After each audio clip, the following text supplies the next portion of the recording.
उत्तर प्रदेश शहर में एक चौबारा नाम का एक गांव भी है। उसमें एक छोटा सा परिवार रहता था, जिसमें घर का मुखिया भीखूलाल, उसकी बीवी जूली और बेटा गुड्डू रहता था।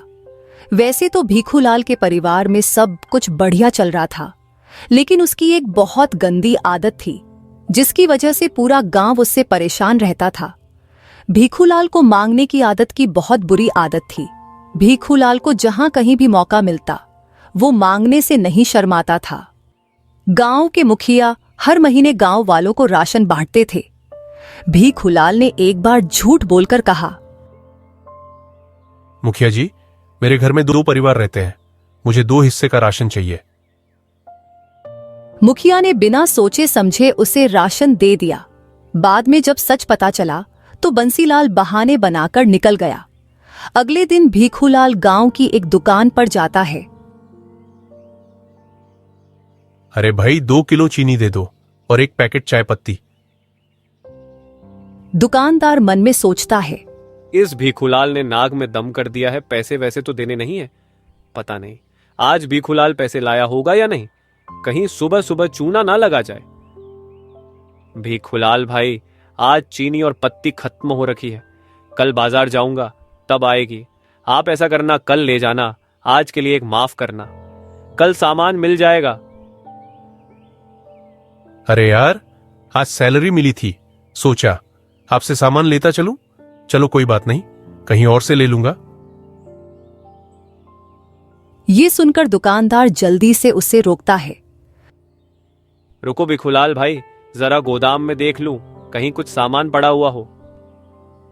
दुकानदार पैसे के लालच में गोदाम से चीनी और चाय पत्ती लाता है और भीखूलाल को दे देता है। ये लो भीखूलाल भाई, बस ये आपके लिए ही बचा था थोड़ा सा सामान। धन्यवाद भाई।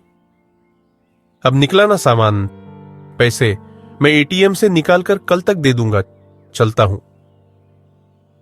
भीखूलाल सामान लेकर चल देता है। क्या एटीएम? अरे नहीं यार, जिसका डर था वही हुआ। ये भीखूलाल तो लगा गया एक बार फिर चूना। वापसी में भीखूलाल एक हलवाई की दुकान पर जाता है। मिठाई की खुशबू भी अच्छी आ रही है और दुकान भी नई है, तो आसानी से इनका बेवकूफ बना सकता हूं। अरे वाह, क्या बात है! गर्मा गर्म जलेबी, ये तो गुड्डू की पसंदीदा मिठाई है। लेकिन बिना पैसे खर्च किए भला कैसे, क्या किया जाए? भीखूलाल दुकानदार के सामने बहाने लगाता है। अरे भाई, मेरे पैसे कहीं गिर गए। आप लोगों में से किसी ने देखे क्या? पूरे 2000 रुपए थे मेरे पास। आज मेरे बेटे का जन्मदिन था और मिठाई लेकर जानी है। मेरे पैसे पता नहीं कहां गिर गए। अब मैं क्या करूं? मुझे तो कुछ समझ नहीं आ रहा है। हलवाई को रमेश के ऊपर दया आ जाती है। वो भीखूलाल के बारे में नहीं जानता था। वो भीखूलाल से पूछता है, क्या हुआ भाई, परेशान मत होइए। आप ऐसा करें, अभी आप मिठाई ले जाइए, पैसे कल दे देना, मैं मालिक को बता दूंगा। आप बिल्कुल फिक्र ना करें। दुनिया में दयालु आदमियों की कमी नहीं है। आप कितने दयालु हो, मैं आपका एहसान जिंदगी भर नहीं भूलूंगा। चलो कर दो, जल्दी से 2 किलो जलेबी पैक कर दो। हलवाई जलेबी पैक करके रमेश को देता है और भीखूलाल वहां से जलेबी लेकर निकल जाता है। उसको वहां से निकलते हुए मिठाई की दुकान का मालिक देख लेता है। दुकान का मालिक हलवाई से, अरे हलवाई, इस भीखूलाल ने दुकान से कुछ लिया क्या? जी मालिक, बेचारे के बेटे का जन्मदिन था और उसके 2000 रुपए खो गए थे। बेचारा बहुत परेशान था, उसने 2 किलो जलेबी ली है, पैसे कल दे देगा मालिक। हलवाई की बात सुनकर मालिक नाराज हो जाता है। अरे बुद्धू बना गया तुम्हारा वो। भीखूलाल नाम है उसका, याद रखना, वो सबको बेवकूफ बनाता है। क्या मालिक, सच में मुझे बेवकूफ बनाया उसने? आज के बाद उसे दुकान में घुसने मत देना, बता दिया मैंने।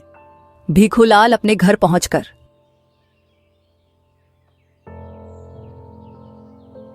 जूली, ओ जूली, कहां गए सबके सब? गुड्डू बेटा कहां है?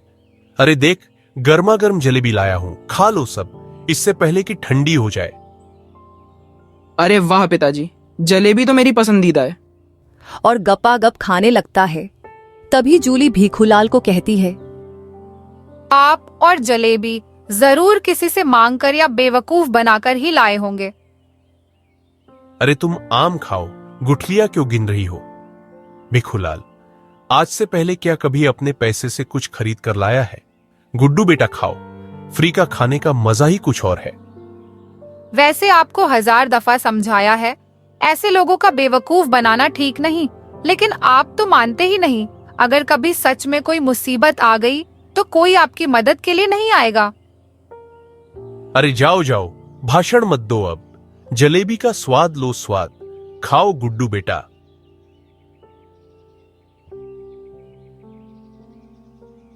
अगले दिन भीखूलाल आंगन में बैठकर कुछ सोच रहा था और गुड्डू उसके बगल में बैठकर खाना खा रहा था। तभी सामने से 2 लोग चंदा मांगने के लिए भीखूलाल से, भीखूलाल जी, हमारे गांव में हम लोग एक आश्रम खोलने के लिए चंदा इकट्ठा कर रहे हैं। आपकी तरफ से जो भी हो आप दे सकते हैं। चंदा? कैसे पीछा छुट्टा हूं इनसे? मेरी तो अभी तनख्वाह ही नहीं आई है, कहां से दूंगा मैं? आप चिंता ना करें, हमारे पास खुले पैसे हैं। आपके पास जो भी नोट है आप दीजिए, जितने आप कहेंगे हम उतने की पर्ची काट देंगे। अच्छा, एक काम करिए, मुझे 500 के खुले दे दो, मैं अभी नोट लेकर आता हूं। आदमी गिनकर उसे 500 रुपए दे देता है। तभी गली में सामने एक सब्जी वाला, आलू ले लो, प्याज ले लो ताजी सब्जी आपके आंगन में आ गई, ले लो भाई साहब, सब्जी ले लो। अरे सब्जी वाले भैया, रुको। भिखूलाल सब्जी वाले के ठेले पर जाता है और बेचारे चंदे वाले बड़ी डिड्डे आराम से भिखूलाल को देखते रहते हैं। ऐसा करो, 2 किलो आलू, 2 किलो प्याज कर दो। सब्जी वाला सब्जियां पैक कर देता है। आपके 100 रुपए हो गए भैया। भीखूलाल फिर तरकीब सोचने लग जाता है। मेरे पास तो खुले पैसे नहीं है। मेरी बात सुनो, देखो पूरा दिन तुम अच्छी कमाई करते हो, तुमने कभी दान या पुण्य किया कि नहीं? अरे भैया, काम से फुर्सत मिले तब ना। ठीक है, हम लोग गांव में आश्रम के लिए चंदा इकट्ठा कर रहे हैं, तुम्हारी तरफ से 200 रुपये लिखवा दूंगा, ठीक है? लेकिन 200 तो बहुत ज्यादा है, मेरी इतनी हिम्मत नहीं है। अब ज्यादा कुछ नहीं है, दान पुण्य में ऐसा नहीं करते। लाओ 100 रुपये मैं अपनी तरफ से डाल दूंगा, सब्जी के पैसे, ठीक है? सब्जी वाला बेचारा ना चाहते हुए भी 100 रुपये दे देता है और वहां से चला जाता है।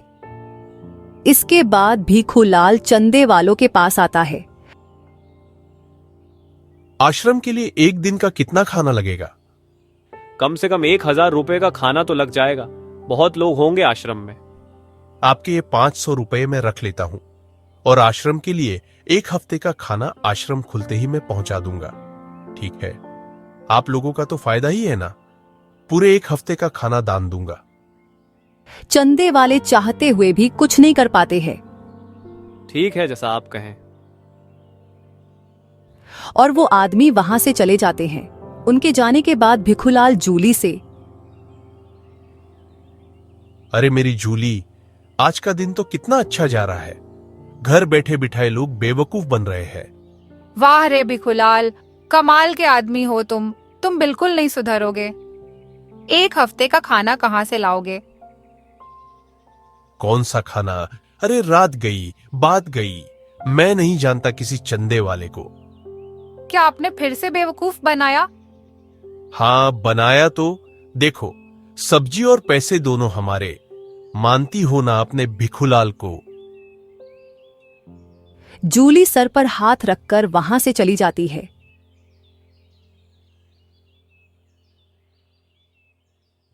एक दिन नगर के गांव की चौपाल पर कुछ लोग आपस में बात करते हुए,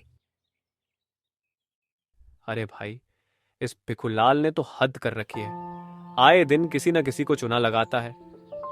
हाँ भाई, सही कहा। कल मुझे हलवाई मिला था, उसके दुकान से 2 किलो जलेबी ले गया। अभी तक मुंह नहीं दिखाया उसने वहां पर। अरे बूढ़ा हो रहा है भिखुल लाल, पता नहीं ठगी करने में और मांग कर खाने में उसे क्या मजा आता है। लेकिन जितने बुरे कर्म करेगा सबका कर्म लौट कर आता है। क्या बाबा, आप भी ना कुछ भी बोलते रहते हो? कर्मा वर्मा पता नहीं कब लौटेगा। अभी तो भीखूलाल सबको ठग रहा है। लेकिन एक बात तो माननी होगी भैया, भीखूलाल दिमाग से बहुत तेज है।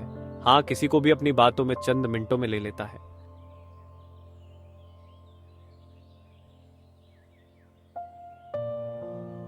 एक दिन की बात है, गुड्डू स्कूल गया था और दोपहर बाद तक लौटकर नहीं आया। घर में जूली परेशान हो रही थी। तभी भीखूलाल घर पहुंचा।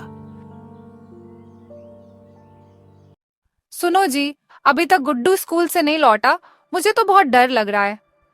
अरे डरो मत, कहीं दोस्तों के साथ खेलने गया होगा, आ जाएगा। तभी भीखूलाल को एक फोन आता है। हेलो, मैं कल्लू कसाई बोल रहा हूं। हाँ बे कल्लू कसाई, बोलते रहो भाई, मुझे क्या करना है? किसका फोन था? कौन बोल रहा था? अरे कोई नहीं, होगा कोई कल्लू कसाई। मुझे गलती से लग गया होगा फोन। अरे क्या कल्लू कसाई, कहीं उसने हमारे गुड्डू को किडनैप तो नहीं कर लिया? तभी दोबारा फोन आता है। अबे ओ भीखूलाल, मेरी बात सुन। देख, मुझे पता है तेरे पास बहुत माल है। अगर अपने बेटे गुड्डू को सही सलामत चाहता है ना, तो पूरे 10 लाख रुपए लेकर मेरी बताई जगह पर आ जाना, समझा क्या? भाई जी, मेरे पास इतने पैसे नहीं है, मैं कहां से लाऊंगा इतने पैसे? अबे ओ ढक्कन, वो सरदर्दी तेरी है, मेरी नहीं, समझा? अगर ये खाने वाला हाथी जिंदा चाहिए ना, तो पैसे तैयार रखना। मेरे गुड्डू को कुछ मत करना, मैं पैसे का इंतजाम करता हूं। उधर दूसरी तरफ गुड्डू गुंडों के पास कुछ ना कुछ खा रहा था।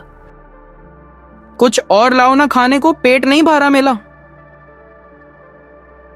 सरदार, अगर ये मोटू इसी तरह से खाता रहा तो हम लोग कंगले हो जाएंगे। सुबह से 1000 के पकवान खा गया है। मुझे मोटू क्यों बोल रहा है वो? मेले पेट को नजर लगाएगा क्या? अरे अरे, जल्दी खाने को दो इसे, कितना शोर मचाता है, ठूसो इसके मुंह में। जिस हिसाब से गुड्डू खा रहा है, इसके तो 50 लाख भी कम है। उधर दूसरी ओर भीखूलाल और जूली दोनों अपने अपने पास जमा रुपए निकालते हैं और सारे रुपए गिनने के बाद ये तो बस 6 लाख ही हुए हैं, बाकी के 4 लाख कहां से लाएंगे? क्या करूं अब? आप गांव में कुछ लोगों से बात करके देखो, हो सकता है कुछ बात बन जाए। तुम सही बोल रही हो, मैं जाता हूं। भीखूलाल गांव के मुखिया के पास जाकर, मुखिया जी, बड्डी मुसीबत में हूं, आज आपसे कुछ पैसे उधार चाहिए। क्या कहानी सुनाकर पैसे मांगोगे? आज तू भीखूलाल है, बोलो। मुखिया जी, कहानी नहीं, आज सच में मेरा बेटा गुड्डू किसी ने किडनैप कर लिया है और फिरौती में 10 लाख रुपए मांग रहा है। अरे वाह, बहुत बढ़िया। ऐसी बातें सुनकर भला कौन यकीन नहीं करेगा।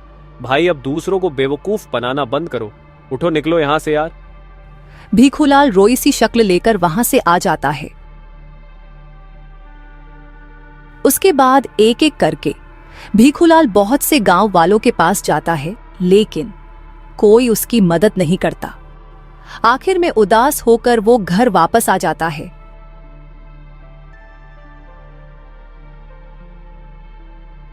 कहीं पैसे का कोई इंतजाम हुआ या नहीं?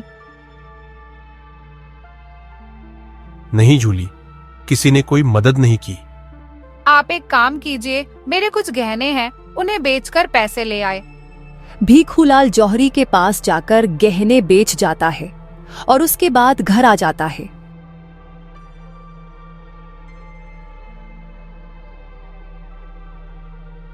तभी उसे कल्लू बदमाश का फोन दोबारा आता है।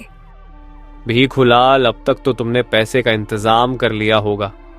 जल्दी से रुपए लेकर पुरानी हवेली के पीछे आ जा और पुलिस या किसी और को बताने की कोशिश मत करना, समझ गया ना? हाँ, मैं आता हूं। मैंने पैसे का इंतजाम कर लिया है, आप अपना ख्याल रखना और लड्डू को लेकर ही आना। भीखूलाल पैसे लेकर पुरानी हवेली की तरफ जा रहा था। तभी उसे रास्ते में हलवाई दिख गया। इतनी जल्दी में कहाँ जा रहे हो भीखूलाल जी? जरा पुराना हिसाब तो चुकता करते जाइए। आज नहीं, आज मैं जल्दी में हूं। आपके पैसे 1-2 दिन में लौटा दूंगा। आज जाने नहीं दूंगा, मेरे पैसे निकालो, जल्दी करो। हलवाई भीखूलाल से अपने पैसे ले लेता है। अब 10 लाख में से कुछ पैसे तो चले गए, क्या करूं? और उसके बाद भीखूलाल आगे बढ़ता है। तभी कुछ दूर चलने पर रास्ते में उसे दुकानदार रोक लेता है और अपने के पैसे मांगने लगता है। बेचारा भीखूलाल कुछ पैसे उसे दे देता है। आखिर में भीखूलाल पुरानी हवेली के पीछे पहुंच जाता है और डरता हुआ एक बड़े थे से हॉल में जाता है। वहां देखता है कि गुड्डू कुछ खा रहा है और कल्लू और उसके आदमी भी वहीं पर है। आओ भीखूलाल, पैसे लाए हो? हाँ लाया हूं, ये लो। कल्लू बदमाश पैसों से भरा बैग ले लेता है और पैसे गिनता है। ये क्या बेवकूफ बना रहे हो? इसमें पूरे 10 लाख नहीं है। अब तुम लोग नहीं बचोगे। गुड्डू और भीखूलाल दोनों को बांध दो। तभी हवेली के अंदर जूली और कुछ गांव के लोग पुलिस वालों के साथ आ जाते हैं। कल्लू, तुम और तुम्हारे आदमी सभी अपने हथियार फेंक दो और अपने आप को पुलिस के हवाले कर दो। भीखूलाल, तुझे छोड़ूंगा नहीं। पुलिस वालों के साथ गांव वाले भी बुला लिए। तभी पुलिस वाले कल्लू और उसके साथियों को पकड़ लेती है। गांव का मुखिया भीखूलाल को कहता है, ये तो हम जूली के कहने पर चले आए, वरना तुम्हारी बात को कौन यकीन करे। भीखूलाल सभी गांव वालों और जूली से माफी मांगता है और कभी ठगी न करने का वादा करता है।